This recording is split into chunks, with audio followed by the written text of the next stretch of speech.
seat in this room, an available seat. So that will be going on as I'm doing a couple of welcomes here this morning. Could I ask any of our elected officials to rise and be recognized this morning? Okay, well, we'll thank them in spirit. And then we want to recognize our past and current board members of the Winter Park Chamber of Commerce. Thank you so much for your service. If you'll stand so we can recognize you.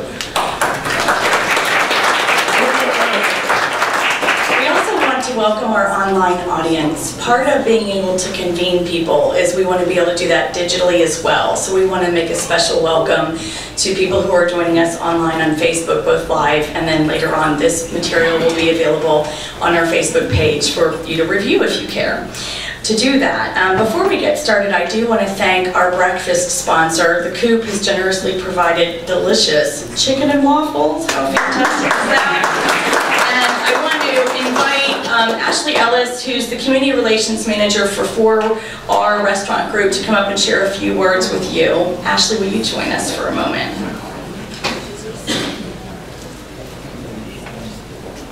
Hi, thank you. Good morning. I'll keep it short. I just wanted to say thank you for allowing us to serve you this morning. We're at the Coop over on Morrison, Pennsylvania.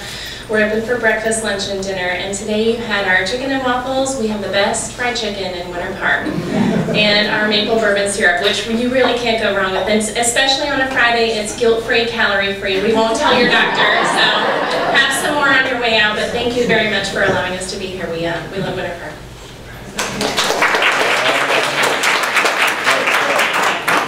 So we have kind of an unholy alliance with both the Coop and now Advent Health. I love how we're going to transition to that. It's the chamber.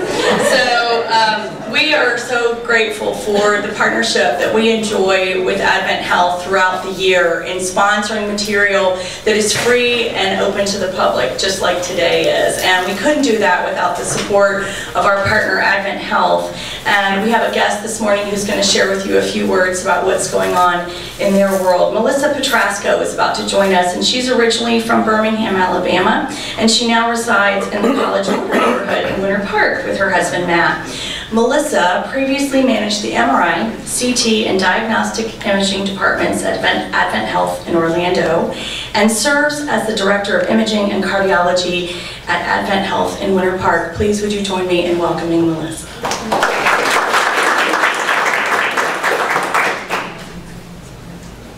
Thank you, Betsy, for that wonderful introduction. We both have our red on today because February is American Heart Month, and the unfortunate truth is that heart disease is the #1 cause of death for American men and women. The good news is little changes you make today can have big impacts on your health for tomorrow. So I'm going to give you a few tips and tricks that will impact and improve your physical, emotional, and mental well-being. All right, so let's start with physical activity. You can enjoy your chicken and waffles from the Coop. That is awesome. That's great. But get about 30 to 60 minutes of physical activity in every single day. Whatever works best for you, whatever you feel is appropriate for your body, do that. And practice the rules of 8s. 8 glasses of water a day, 8 hours of sleep each night. Do that and you'll be well on your way to a healthy mind and healthy body. Moving on to your emotional health. Have a good way to manage stress. Stress is a natural part of being a living and breathing human, so have an outlet for your stress. Reading, prayer, meditation. Again, find what works best for you and practice that every single day. You need an activity for your mind and your heart as much as you do for your body itself. And the last thing I want to share with you is the importance of practicing forgiveness. We as humans can carry a lot of emotional baggage with us every single day, and it will weigh you down over a period of time. Learn to let things go. Forgive those who have hurt you. Forgive yourself for maybe some poor decisions that you've made or some relationships that haven't gone well, and let those things go. And you will feel a giant weight lift off your shoulders, and your heart will thank you for it. So at the end of the day at Advent Health, our goal is to keep you happy, healthy, and home with your friends and family, because that's where your life is. But should you ever need to seek out care, you have access to world-class physicians, highly skilled nurses and technologists, and advanced state-of-the-art equipment right here in Winter Park. In fact, we just opened up a brand new cath lab last summer. And all of our imaging and cardiovascular services have same-day and next-day availability. So should you ever need us, we are right here for you. Thank you all for your time today. And guys, get those Valentine's Day plans in place because I do not want to have your spouses get chest pain next week, okay? Thank you all so much.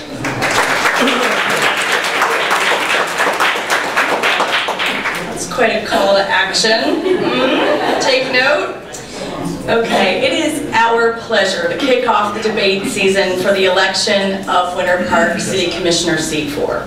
There are 3 candidates in this race: Barbara Chandler, Todd Weaver, and Pete Weldon. Ms. Chandler declined to participate in this debate. We are delighted Mr. Weaver and Mr. Weldon are here with us this morning. Gentlemen, thank you for your time. I'd like to introduce our moderator. Lee Steinhauer, Esquire, is president of the Steinhauer Group. He also currently serves as Government and Legal Affairs Director for the Greater Orlando Builders Association and Government Affairs and Legal Counsel for the Apartment Association of Greater Orlando. Lee obtained his bachelor's degree in criminal justice from the University of Delaware and his Juris Doctorate from Seton Hall University School of Law. Lee is licensed to practice law in Florida, New Jersey, and New York.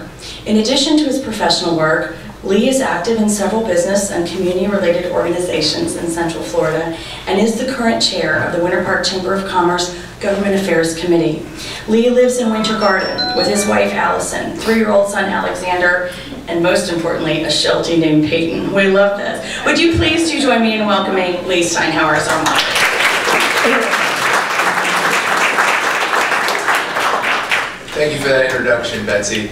And good morning to everybody. Good morning. Good morning. Welcome to the Winter Park Chamber City Commission Seat 4 debate. We are so excited to see you. I see we have a full room here. We have an overflow room, and I understand we also have people here on Facebook Live, and that's terrific. Before we invite the candidates onto stage, I would like to explain the format for this morning's debate. It might be familiar to some of you. It is the League of Women Voters format.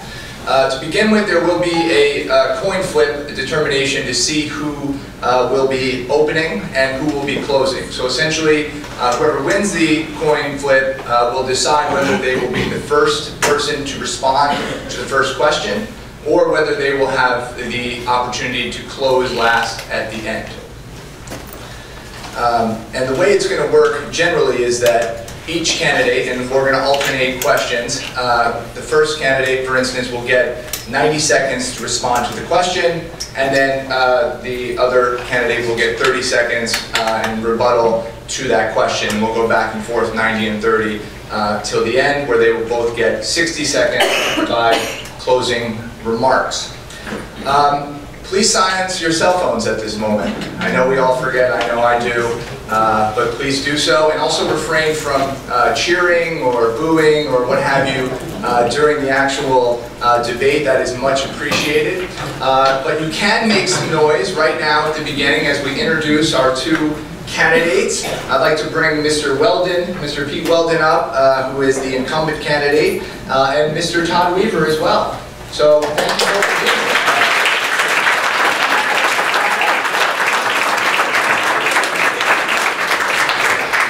So, I have the coin, and I think we've predetermined that Mr.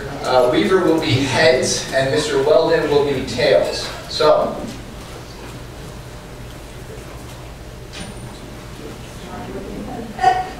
what's that? Heads. Heads. So, Mr. Weaver, you choose. What's the choice again? The choice is whether you get the first question, you get the first 90 seconds for the first question, or whether you close last. You get the 60 seconds closing remarks at the end. Being the gentleman that I am, I'll defer to Pete to take the first question. Okay. Well, without further ado, let's get started. Let's do it. Okay. So, Mr. Weldon. Yes, sir. First question. Tell us about yourself and the reasons that you're running again for city commissioner. Well, that's a great question. I'm pleased to answer it. You know, my purpose in serving the city for the last 12 years is to keep Winter Park a special oasis that we all love. I stayed here with with Fran when our children were born because we wanted to raise our family in a wonderful community, and we have. And Fran has been our neighborhood watch coordinator for 25 years, and I started volunteering my time for the city 12 years ago. I served on the Tree Preservation Board, the Code Enforcement Board, Planning and Zoning under 3 different mayors, and I was elected to the City Commission in 2016. I've proven my commitment to protecting our oasis. I've made changes in the city and driven policy that has improved our street trees, that's improved our finances, that's helped invest in some of the amazing improvements that I hope you've noticed around the town in terms of our tennis center, the golf course parking lot, and I could go on and on. I apply my experience to look behind the facade of an issue, to understand and improve the foundations of Winter Park and our financial strength. And I've done that. I've helped increase reserves in the city over the last 3 years from 8 million to 14 million. At the same time, we've made very significant investments for your benefit. There are many things I want to do in the next 3 years. How much time do I have left? Thank you very much. Mr. Weaver, 30 seconds. This is however you would like to respond. You have 30 seconds, same question. Tell us about yourself, reasons you're running for city commissioner, or whatever you'd like to say. Okay. Good morning, Winter Park. Good morning. I want to thank the Chamber for having us here and all the Chamber members. I'm a Chamber member as well. Thanks for letting me tell you who I am and why I'm running. I'm running because I bring a breadth and depth of experience and a unique skill set to the job. I have 40 years of hands-on experience in many areas. I'm a UCF mechanical and aerospace engineer. I have a general contractor's license, and I've been a developer. I have 2 successful ongoing businesses here in Winter Park, and which I founded. That's time. Okay. It's 90 and 30, and Shirley has the red card, and she's a stickler, so I can't. All right. And she does it well. She does it very well, so but you do get the first question here, and you get 90 seconds. So, Mr. Weaver, second question. We're told the cost to build the new Winter Park Library may exceed the city's $30 million bond issuance. How should the difference be funded? Well, first of all, I support 100% the lifelong learning mission of the library. Make no mistake. However, I also voted for the $30 million referendum. So what we see right now, though, is a $30 million budget and a $44 million cost. As a former builder and general contractor, I can tell you can't make up a 45% margin without changing the design and a restart. So I've become very leery of this project. Mr. Weldon voted for conditional use approval before we had any budget numbers, cost numbers. And to me, that's not the right way to go. I've had to restart projects in my professional career before, and this seems like a good candidate. Mr. Weldon, 30 seconds. Yes, I met with the city manager and the development team just this week, and we reviewed all the details. The project is not, I repeat, not over budget. We will be able to pull to deliver the project that our citizens voted for within the $30 million authorization plus the $2.5 million commitment from the library board in terms of fundraising. There are about $10 million worth of what we call add-ons, things that were not part of the original plan that have been detailed by the architect and the building engineers as things that they would like to do if we have alternate funding. The project's on budget. Thank you. So, we're going to have an audible. Looks like, just to give you guys a little bit more time, we're going to go 90 and 90 now as opposed to 90 and 30. So, that was just relayed to me. So, we're allowed to change the structure right in the middle of the thing. Well, we're good. Sounds good to me. I'm happy with it too. We're going to keep you on your toes here at the chamber. I get it. So, I believe we're on question 3. Is that correct? I lost count already. I'm just an engineer. Okay, okay, so we'll go to question 3, 90 and 90. All right? So, I believe this is to Mr. Weldon, correct? Yes. Okay, Mr. Weldon. What can we do to promote attractive development along the gateway entries to Winter Park? That is Orange Avenue, Fairbanks Avenue, Aloma Avenue, and Lee Road. Yeah, I've been working on this for at least 6 years, and going back before that on P&Z. I looked at all of our codes in the context of what is Winter Park. And to me, when we look at development, we don't want to have large apartments. That's why I led the effort to get rid of them. What we want to do is we want to develop around open space, just like Central Park, just like Hannibal Square at the Hannibal Square Park area. We want to look at Orange Avenue as a first case where we already own 4 acres of land and potentially use some of that as the open space around which we can build a community. And when I say community, and when I talk about density, I'm looking at the examples we all know and love, and that is Park Avenue and Hannibal Square. I am a supporter of a low-height, mixed-use projects, especially on Orange Avenue, if we can attract developers to build the kind of community-centric designs that we know work in Winter Park from our own experience. 90 seconds, Mr. Weaver. Well, Mr. Weldon takes credit for taking the R4 designation out of our codes. Actually, that was done by public outrage over the Paseo and a few other earlier projects. He does point out that Hannibal Square and Park Avenue are very good examples of mixed-use development. Downtown Winter Garden is another one that I really like, and I think most people that I've met really like too. But we also see mixed-use development all along 1792 from Lee Road throughout Maitland, and I haven't met a single soul that likes that type of development. So right now we have no transparency on what the new mixed-use codes look like.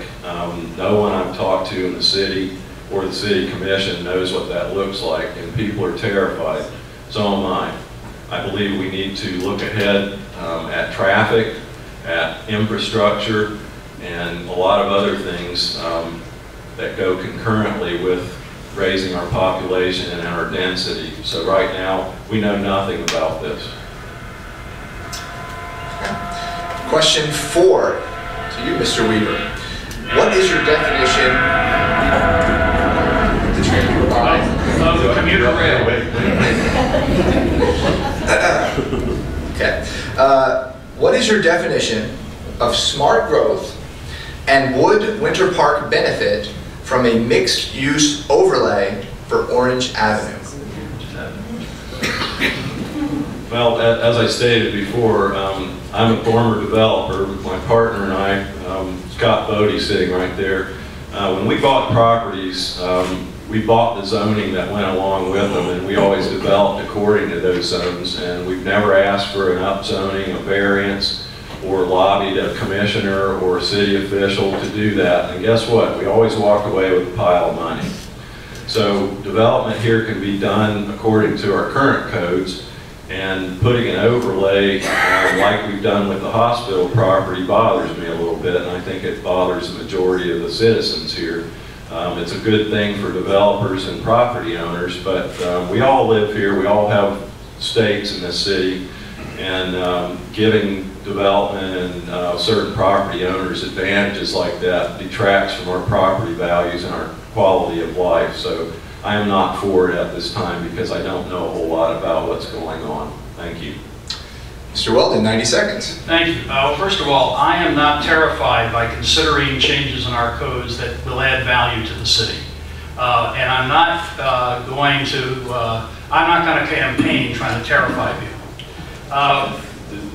To Mr. Weaver's point, in his first response to the question that was directed to me, he seemed to support some type of mixed use along the lines of Park Avenue and Hannibal Square. And in his second question response here, he seemed to say, I don't want any of it. Well, I'm willing to move forward with responsible thought processes, open to the public. There's no reason to be terrified. I've been trying to move this forward on the commission for a long, long time, and no one's ready to bite in the community or the commission, and I'm willing to lead to try to make something that adds value to this city that is consistent with our history. I'm not going to do anything that is going to threaten the character of this city because I live here too.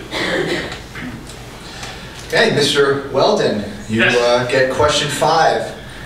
Do you support accelerating burial of Winter Park's utility lines? And if so, how would that be funded? Yes, I have been a long-term proponent of the undergrounding project since we purchased the electric system in 2005. I have led the charge over the years to create a forestry management program for our city street trees so we can coordinate the replanting and the reforestation of our street trees as we underground. So we stop planting trees under power lines. It makes no sense at all. We're making progress on that initiative, and I have been looking closely for years since I've been on the commission at how we can move forward with acceleration. It made no sense after analysis to borrow more money.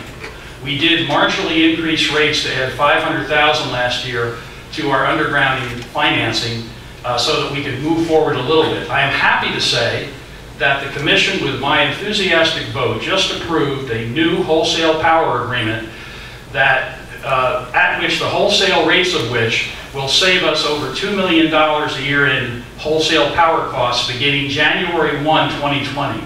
And I have already made a commitment to apply some or all of that money to accelerating the undergrounding program, and I'm going to do everything in my power to make it happen. Mr. Weaver, 90 seconds. Well, first of all, I want to point out that 3 major areas of Winter Park were annexed 15 years ago, and these homeowners and business owners have contributed tens of millions of dollars to the city's coffers. They're still on septic tanks. They still pay private power companies. We have no chance of getting on the undergrounding plan. I do support the undergrounding plan, and I compliment my opponent here for finally getting on board with solar energy. Solar energy is now the cheapest form of power, and if we can get off fossil fuels and get 100% renewables, that will help accelerate the undergrounding plan. Okay. Mr. Weaver, question 6, which is somewhat related to that last question. What do you consider a higher priority? Undergrounding utility lines or undergrounding fiber optic lines?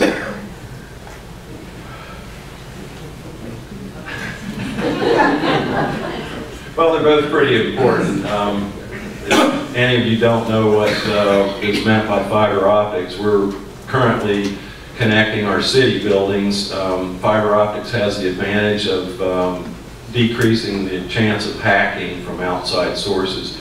But going forward, it also is the control device for like the quiet crossings for our railroads. We can use it for signaling, coordinated signaling for our major thoroughfares, which I think we're sorely in need of. But all those things can run concurrently. I wouldn't place a priority over one or the other, but we do need to study our traffic, and one of our commissioners, not my opponent, but he has been a proponent of putting together a traffic plan, a traffic model, and fiber optics goes along with that quite well. Mr. Weldon, Yes, 90 seconds? 90 seconds. Okay, good. I voted to invest $600,000 of our tax money 2 years ago to build out the fiber optic connections out our corridors in order to initially connect our water, sewer, and electric control systems exactly for the reason Mr. Weaver said, to provide added security and reliability to our systems. Part of the thought process in moving forward with that initial fiber optic layout was to eventually integrate with FDOT, who controls these roads that send this massive amount of traffic through our city. So I'm a big supporter of it. I think down the road there are a lot of technological changes on the horizon, as we all heard about 5G, etc. There will be trade-offs between wireless and fiber optic, and they'll feed each other. How that design works, we're not yet aware, but certainly I intend for Winter Park to be a leader as all those technologies roll out, both to serve you and your personal needs, but also to serve the needs of the city and to work with FDOT to potentially integrate our technology with theirs in the hope of improving traffic flow. Question 7, Mr. Weldon. Yes. Would you support allowing a marijuana dispensary in Winter Park? And if so, under what circumstances and/or restrictions? I admit right now that in college, I smoked marijuana. I want everyone to know I'm not hiding anything.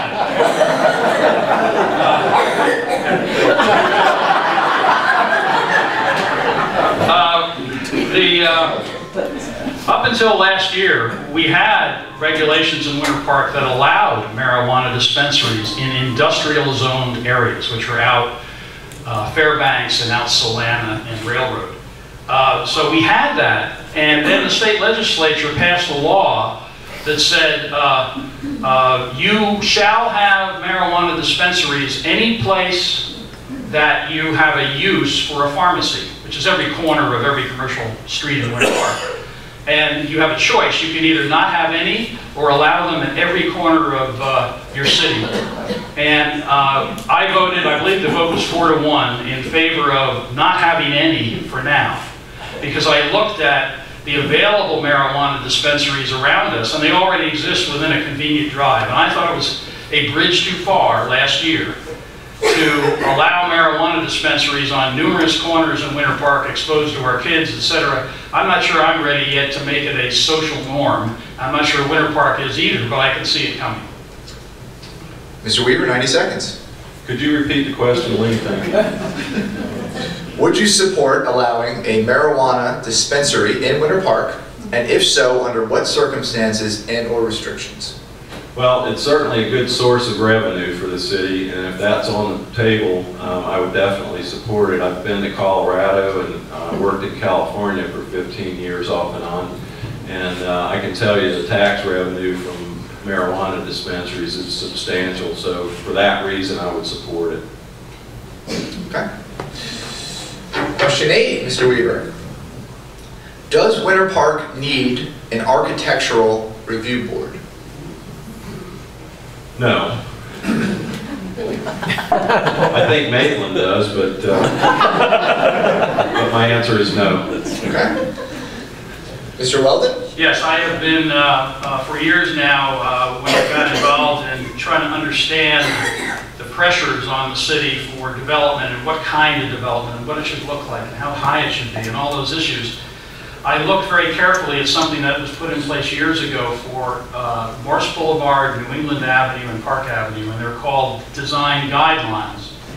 And they are not architectural controls reviewed by a panel. They are guidelines reviewed by staff prior to approval of anything that happens on Morse, New England, or Park Avenue. And they have done a very good job without being overly governmental in terms of telling people what to do, and we're getting the kind of designs I think we all want.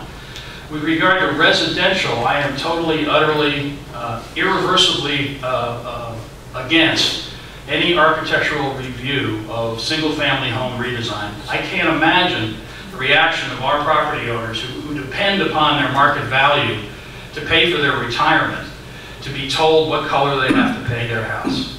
It just doesn't make any sense to me, and I think it's the wrong way for Winter Park. In fact, the variations in our neighborhoods provide us with the eclectic sense of character and context that make this place enjoyable to live in, so I'm totally against it. Mr. Weldon, question 9. Yes, sir. The Commission has discussed the need for connectivity between our parks and recreation centers. What specific examples of connectivity do you feel are most worth pursuing? Well, we've already done a lot in the past 3 years and in years prior. Several years ago, the more I got involved in civic stuff, the more I became a share the road guy, much to the upset of some of my friends and neighbors. And I've been trying to get the city to put in more pedestrian crossings than we have. I have supported the construction of the paths. There's one right behind this building now that runs all the way to Fairbanks. I was a big supporter of what we've done on Denny. Now I realize the traffic's an issue, we're working on that, but the design elements of that with the 11-foot wide sidewalk all the way down, landscape separated from the street with full landscaping, shade trees, undergrounding electric, and some decorative lighting creates a boulevard context that I think envelops the character of Winter Park. And so I want to do more of that. On the commission twice now, I have initiated discussions and got the agreement of the commission to start defining, identifying rights-of-way within the city that are available, practically speaking, to do what we did on Denny. The only reason we could do what we did on Denny was because we had the right-of-way width in order to deliver that product. We're looking for other places in the city to do that, and I look forward to supporting it where it's practical. Mr. Weaver. Lee, could you repeat the question? I will. The Commission has discussed the need for connectivity between our parks and recreation centers. What specific examples of connectivity do you feel are most worth pursuing?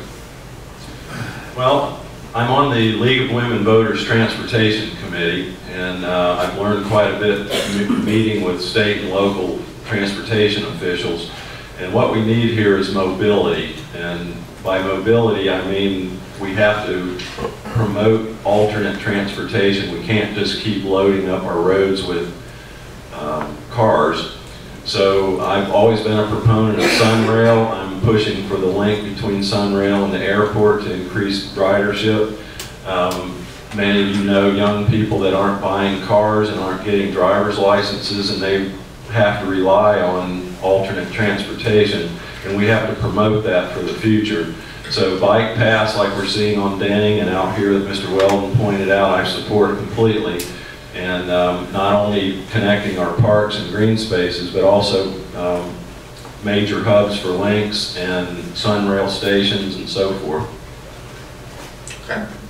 Question 10, Mr. Weaver. Winter Park experienced a 190% increase in international tourism last year. How can we enhance safety for residents and tourists? Well, one thing we can do, like Mr. Weldon pointed out, and I did as well, we have these 3 beautiful examples of mixed-use developments, Park Avenue, Hannibal Square, and Winter Park Village. And downtown Winter Garden is a good example too. And they all have one thing in common besides the obvious things. They're walkable, and they have green space around them, but they're safe. The traveling speeds are low for the cars, and what we see in Maitland right now, where these mixed-use developments are put on major thoroughfares, they're not doing well. The villages at Lake Lily, which were built almost a decade ago, 80% of the shops on the lower floor are vacant. They've never been rented. They've already had 1 restaurant failure looking out over Lake Lily Park, which surprised me too. But that environment is not a good place for mixed-use development. And I would like to see something besides traffic calming on our major thoroughfares. I don't think that's a good idea, and that's why I don't support mixed-use development at this time on Orange Avenue. Mr. Weldon, 90 seconds. Yes, getting back to public safety in Winter Park. I'm not sure that the direction of the question is really, is there a problem and therefore we have to do something about it, or do we need to reassure our guests that we have security? And I'm very interested in trying to address both of those concerns for the sake of those who rely upon tourism for economic purposes and for the actual public safety of the people who visit here, as well as our own citizens.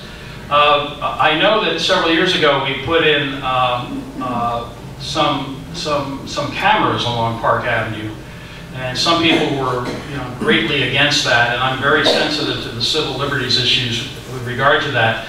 But our experience is that that has not caused any problems in terms of civil liberties issues, and in fact has helped us identify quickly and respond to some public safety issues. If there's ever any examples that indicate a weakness in our public safety structure, you can count on me to very quickly address any public safety when we talk about all the other ancillary things we have the luxury of talking about, like development and investments in parks and so forth. The fundamental civic foundation doesn't exist without the best public safety. So I'm all over that. And one other point I'd mention is that several years ago, when when body cameras were a big issue, you know, nationally, I was cut off.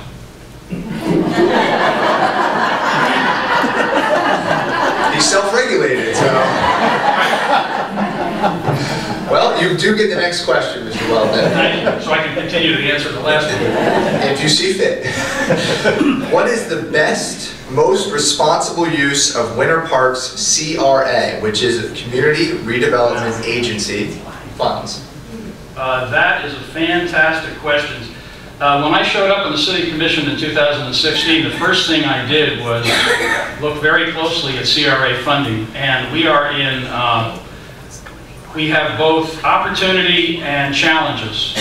Over the next, and I challenged the City Commission, and I've challenged every citizen I've talked to over the past 3 years to provide us with some leadership on how to reinvest CRA funds wisely. We are going to see between now and the termination of the CRA in 2027, we're going to see about $25 million in available cash to reinvest. It has to be reinvested within the geographic boundaries of the CRA. We have no plan to use that, and if we don't get citizens involved actively in planning ahead, as a finance guy, I can tell you the money's going to go down the drain. So I want your help to move the commission to define how we're going to invest that money forward for the benefit of Winter Park.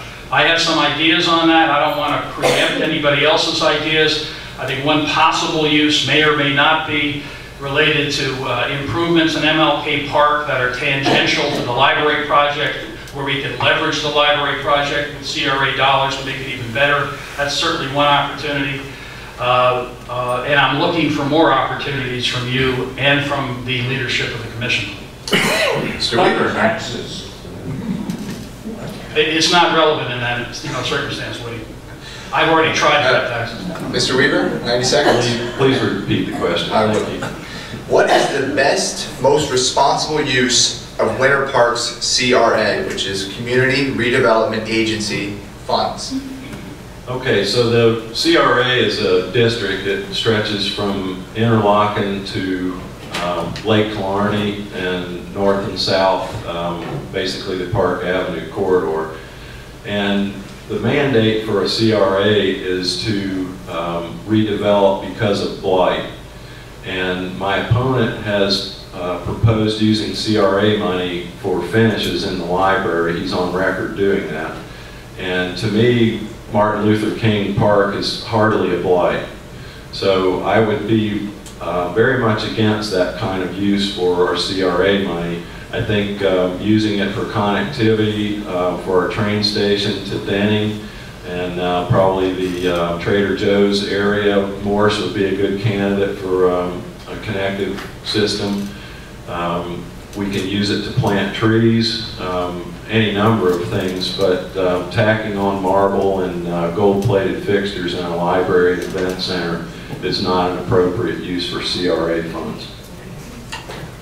Question 12, Mr. Weaver. 20 years from now, what do you believe is the greatest challenge our city will face, and how should we plan today to address this future challenge? You got to repeat that, Liam. Sure. 20 years from now, what do you believe will be the greatest challenge our city will face, and how should we plan today to address that future challenge? Well, there's a number of things we need to look at. Right now, stormwater management has become a problem.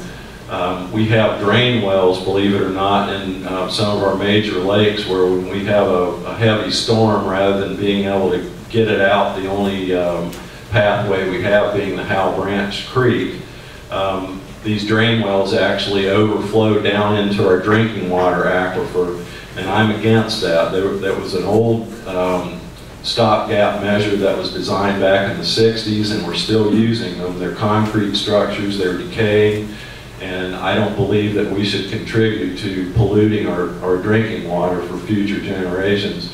And as I said earlier before, our young people are choosing to not use cars for their transportation, so upgrading our infrastructure and our roads and bike paths and walking paths and things like that. Autonomous cars are coming. We're going to have to upgrade our charging stations. We have a number of them throughout the city, but those are the types of things that I want to look for the future. Mr. Weldon, 90 seconds. Yes, I agree with Mr. Weaver on many of those issues. The one broader context I would put this issue in is what our population is, because that drives the resource requirements. I know Mr. Weaver would like to say that I led the charge to remove R4 because I was forced to do so. Nobody forces me to do anything. I did that because it's the right thing for the city. It's the right thing for the city because we don't need to increase population that puts stresses on our water system and sewer system. And the challenges the St. John's water management permit that we have in terms of water usage. There's no reason to do that. Winter Park is an oasis, and we need to control the population to keep the value and the uniqueness of our city intact so that we reduce the pressures to spend millions and millions of dollars on infrastructure that would be driven by a population increase related to the kind of apartments we see in Maitland and on 1792. So I look at the challenges as being manageable today in large part through some of the initiatives that I've already taken on behalf of the city. Thank you. So we now have some audience questions we're going to ask you. Oh no. All right. These are tough. These are very tough. So, Mr. Weldon? Yes, sir. First audience question. How might we encourage more ridership on Sunrail? Let's see. I'm not sure that it's the city's responsibility to motivate ridership on Sunrail directly.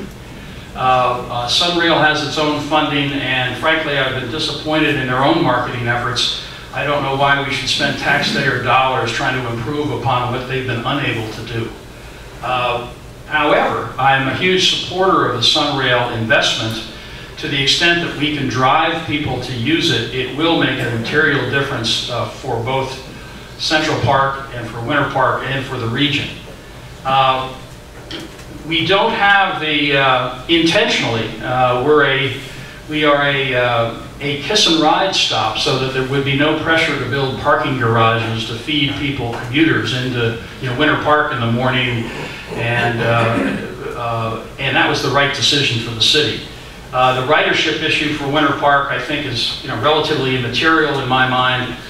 I'd like to see more. I have no interest in investing city dollars in driving that. Mr. Weaver, 90 seconds. Well, I couldn't agree or disagree more with Mr. Weldon on his opinion there. So right after this meeting, I'm scooting down to the airport to meet with Metro Plan officials, a couple of Mayor Dyer's aides, and Commissioner Delary from Seminole County. And we're going to be talking about the Metro Plan for the future, the next 5 years. And Sunrail is a big part of that. And as I told you before, I'm a big proponent of Sunrail. We've done 44 meet and greets in private homes on this campaign season. And I am shocked that not a single person other than Woody Woodall over here knew that you can take Sunrail from here for $2, stop at the Sand Lake Road station, get off the number 111 Lynx bus, takes you right to the airport. There's no additional fee for that. Drops you off right in front of the 3-story elevator that drops you into the TSA area. I'm a big proponent of alternate transportation. Unfortunately, I have to park at the Maitland station because we can't accommodate cars here. But we have an obligation. We signed up to support Sunrail as a city. We're not one of the 5 members. There's 4 counties and the city of Orlando that are primary partners. But we do have an obligation to support it. It's huge for our downtown merchants. All right, we have another audience question, Mr. Weaver. How might we better serve our senior population?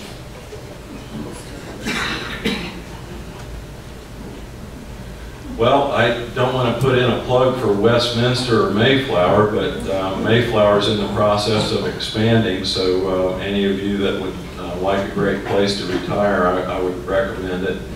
Right now, the complete streets makeover that we've done on Denning, it's continuing now, but what that does is it allows shorter crossings of the traffic lanes, and that's a good thing for slow walking seniors like myself and Mr. Weldon.